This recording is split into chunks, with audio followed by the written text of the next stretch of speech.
The thing is, what the scientists will give you is calculations and and theories why that happens. But we have experience. We see things and they either make sense or they don't make sense. And what the scientists do is substitute our common sense and our intuition for calculations and theory. And we're supposed to believe the calculations rather than what we experience ourselves. This world is very different from what most people think it is. There are very powerful people who essentially rule this world right now. And the ordinary person is a slave in this world. And slaves aren't educated. They're taught what they need to, or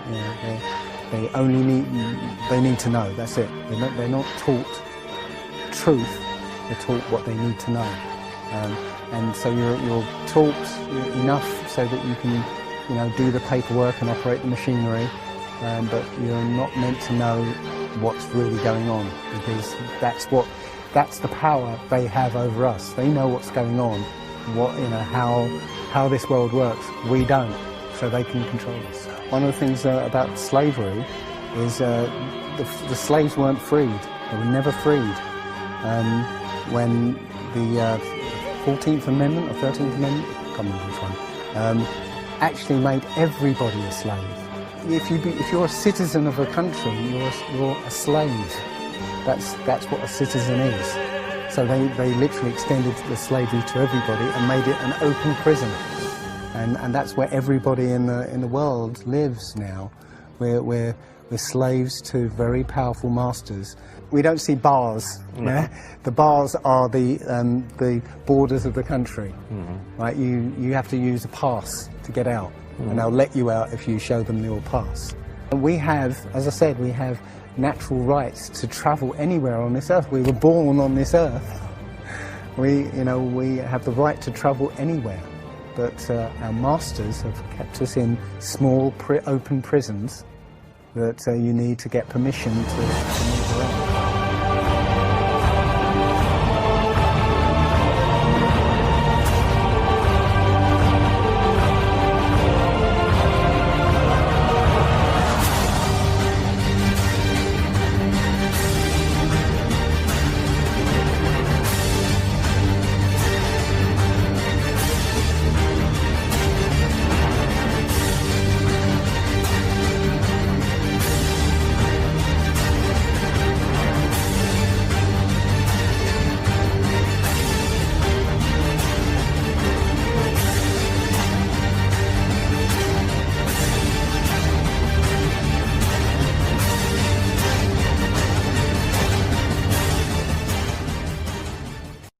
This idea that, billions of years ago, nothing exploded and then everything came out of that nothingness, ridiculous.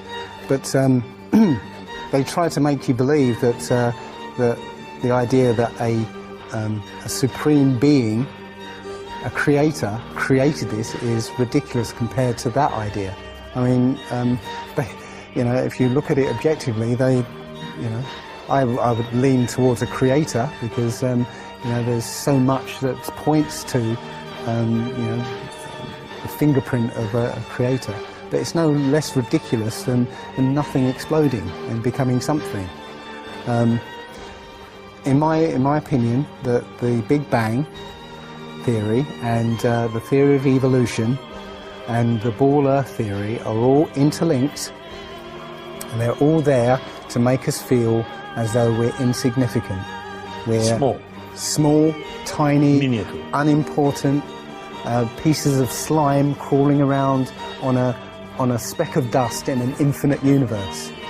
If that's true, and there's no purpose, there's no meaning to anything, then our owners can do whatever they want with us. Then, this is all accidental, so food can be genetically modified because it's imperfect.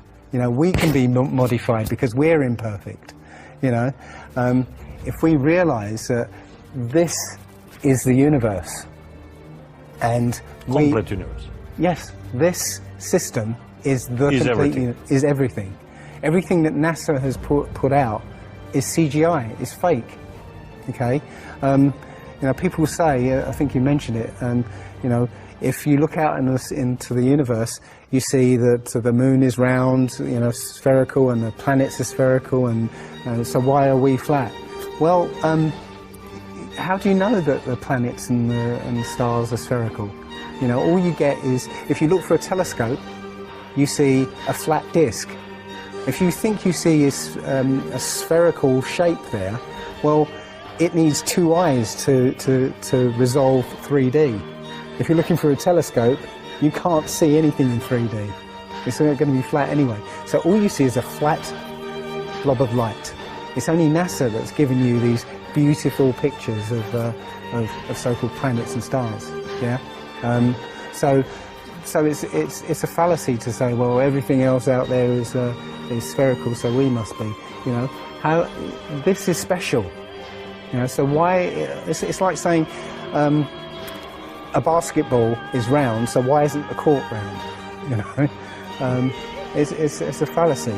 So this idea of a ball Earth, theory of evolution, the Big Bang, is all about making us feel nothing, so that we can be used. If everybody realised how special we all are, how unique every single life is, then this whole world would change overnight. We wouldn't allow ourselves to be used by this cabal. We wouldn't allow this planet to be destroyed, because they're destroying it because, oh, it's just an accidental planet, one of millions. We've found other Earths, you know. Eventually, if this one gets too messed up, we'll go to another one. No, this is it.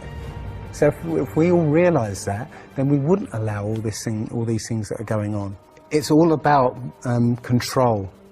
There are a small group of people who want to control the world, and because there's so many of us out there, you know, they can't control us directly. They can't, you know, this small group of people can't, you know, come round to all of us and control us directly. So they must use our own minds, our own hearts and minds against ourselves.